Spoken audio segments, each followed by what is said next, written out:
Resident Evil 5 Remake just got amazing news. Resident Evil 9 is just around the corner, and fans everywhere are excited to jump back into the horror universe, especially if Leon Kennedy returning turn out to be true. The hype around Resident Evil 9 is massive right now, but what's even more interesting is what Capcom has planned after that. Because make no mistake, Capcom is far from done with the Resident Evil franchise. If you watched my previous video, you already know that Capcom is actively working on more remakes, and now we've received some major updates that could hint at what's coming next. According to well-known insider Dusk Golem, Capcom is currently developing 3 Resident Evil remakes. Out of those 3, 2 are reportedly the studio's main priority. Those 2 titles are Resident Evil Code Veronica and Resident Evil 0. And the third project, Resident Evil 5 Remake, now this is where things get interesting. If we look at the natural chronological order of the series, Resident Evil 5 makes a lot of sense as the next big remake. It directly continues the story of Albert Wesker and essentially concludes his character arc. After everything that happened in Resident Evil 4 Remake, moving toward Resident Evil 5 would feel like the next logical step in the storyline. And now we have new evidence that makes this possibility even stronger. This recent news comes from Game Rant. On February 10, a new listing for Resident Evil 5 was discovered on the Entertainment Software Ratings Board, or ESRB, specifically for Xbox Series X and Series S. Now here's the key detail. The original Resident Evil 5 is already playable on Xbox Series X and S through backward compatibility. However, there is no native version built specifically for those systems. So why would a new ESRB listing suddenly appear? That's the big question. Most of the ESRB description is standard boilerplate text explaining why Resident Evil 5 carries a mature rating. But one particular detail stood out, the listing mentioned in-game purchases. Now, the original Resident Evil 5 did have DLC expansions, but after the release of Resident Evil 5 Gold Edition,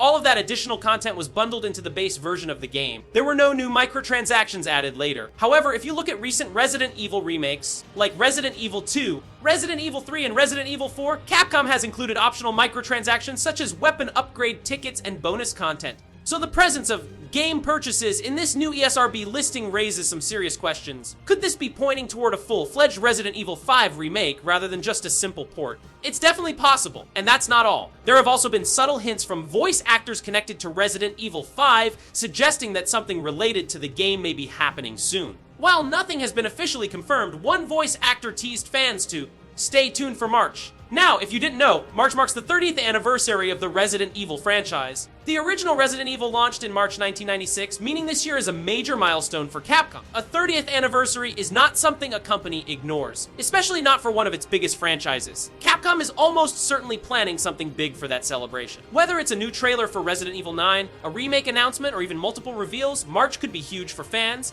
And if Capcom is indeed preparing a major showcase, announcing Resident Evil 5 Remake during the anniversary celebration would make perfect sense. Now let's talk realistically for a moment. If Resident Evil Code, Veronica, and Resident Evil 0 are the top priorities, that doesn't necessarily mean Resident Evil 5 Remake is far away. Capcom has been expanding its development teams, and multiple Resident Evil projects have been developed simultaneously in the past. We saw how quickly Resident Evil 4 Remake followed Resident Evil 3 Remake. Capcom has clearly found a strong formula for modernizing these classic titles while keeping their core identity intact. But Resident Evil 5 presents a unique challenge. The original game leaned heavily into co-op gameplay and action. It was a massive commercial success, but it also divided fans because it shifted away from traditional survival horror into a more action-focused direction. If Capcom decides to remake Resident Evil 5, they may need to rethink certain elements. They could potentially rebalance the horror, adjust the tone, and modernize the gameplay to align more closely with the style of recent remakes. And let's be honest, seeing Albert Wesker again with today's technology would be absolutely incredible. His final confrontation in Resident Evil 5 is one of the most iconic moments in the franchise. Reimagining that battle with the RE engine could be a huge selling point. But until Capcom makes an official announcement, we should treat this as strong speculation rather than confirmation. The ESRB listing, the mention of in-game purchases, insider reports, and anniversary timing, all of it adds up to something potentially major. Whether it's a full remake, a remaster, or a next-gen upgrade, Resident Evil 5 is clearly back in the conversation. And with Resident Evil 9 approaching, Capcom's roadmap for the franchise looks stronger than ever.